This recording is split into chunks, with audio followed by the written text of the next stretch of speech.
Hello guys! Nagluluto tayo ng adobo. Ayan, nag-cut na tayo guys. Ito na yung aking nauna na-prepare. Ito naman, lalagyan natin sa freezer kasi marami na. Ayan po. Ayan guys, luluto na natin. Ginisa natin. Lagyan natin dyan. Kuluan natin. Lagyan natin mga ricados. Here we go guys. Oyster sauce, soy sauce, black pepper, white pepper, and then water. Ayan guys. Pakuluan natin siya dito ng slowly guys, no? Tapos takpan.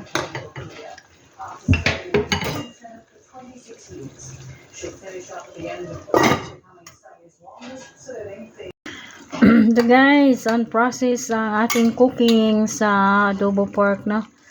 Ating binabaliktad guys para lahat sangkot sa. Ayan. Tapos takpan natin hanggang sa maluto siya guys. Hello guys, ito na po yung adobo, pork adobo guys. Isasali na natin siya sa container.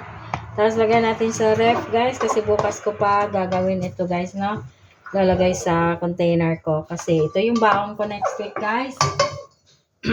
Adobo, pork adobo. Yummy. Ayan guys. Yummy adobo. Yan po.